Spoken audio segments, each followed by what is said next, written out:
আসসালামু আলাইকুম, সবাই কেমন আছেন? অনেক দিন পরে একটা ছোট্ট একটা ব্লগ নিয়ে হাজির হলাম। আশা করি একটু মনোযোগ সহকারে দেখবেন। এ হলো আমাদের গ্যারেজের গরুগুলো। সবাই মোটামুটি যার যার অবস্থান থেকে কোরবানির জন্য গরু কিনে ফেলেছে। এটা হলো আমার গরু। চেষ্টা করছি একটু খাওয়ানোর জন্য। খুব ভয় লাগছে, তবুও একটু সাহস করে গেলাম। তারপরও এই দারোয়ান চাচা আমাকে হেল্প করেছে। গরুটা বসেছিল, এখন উঠে দাঁড়িয়েছে। মেয়েরও আমার সাথে আছে, সবাই চেষ্টা করছে একটু খাওয়ানোর জন্য। আসলে কুরবানি মানে আনন্দ, সেই আনন্দটা পরিবারের সবাইকে নিয়ে খুব ভালো লাগে একসাথে করতে গেলে।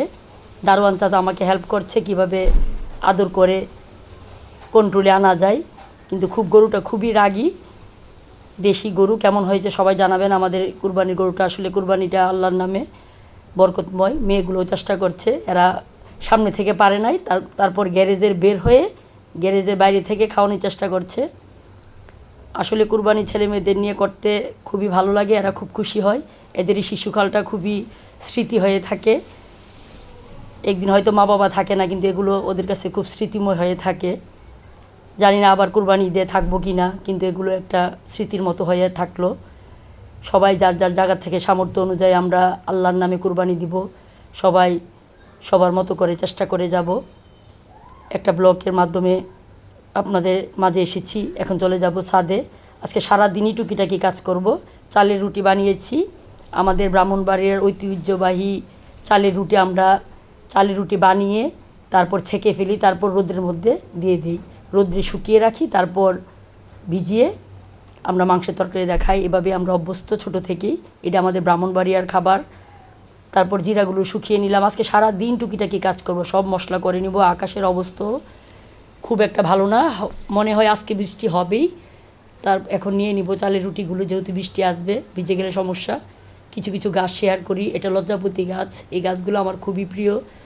যখনই ছাদে উঠি, গাছগুলি যখনই আপনার ধরে ফেলি, সব লজ্জা পেয়ে মিশে যায়। এই জিনিসগুলো আমার খুব ভালো লাগে। লজ্জায় তারা মিশে যায়। কিন্তু আমরা যারা প্ল্যাটফর্মে কাজ করতে আসছি, তারা কিন্তু লজ্জা পেলে হবে না। সবার সাথে সুসম্পর্ক রাখবো ভিডিওর মাধ্যমে। সবাই সবাইকে ভালোবাসবো, ভালো ভালো কমেন্ট করব। এটা একটা পাথরকুচি গাছ, এটা পানিতে জন্ম নেয়। আমি প্রায়ই এখান থেকে চারা এনে ঘরেতে পানির মধ্যে দিলাম। এটা পানিতে দিলে সুন্দর গাছ জড়িয়ে যায়। একটা ছিঁড়ে নিলাম। এখন এটা ভালোভাবে ধুয়ে কোটায় করে ঘরেতে রাখবো। ঘরের গাছগুলো আমার খুব প্রিয়। এই জায়গাগুলো আমি প্রতিদিনই এগুলি খুব যত্ন করি। সপ্তাহে একদিন পরিষ্কার করি। আজ সেই পরিষ্কারের দিন এসেছে, যেহেতু কালকে ঈদ, অনেক ব্যস্ত থাকবো। সারা দিন আজকে টুকিটাকি কাজ করব। দোয়া করবেন, সবাই সবার পাশে থাকবেন, যাতে আস্তে আস্তে সব কাজগুলো গুছিয়ে নিতে পারি।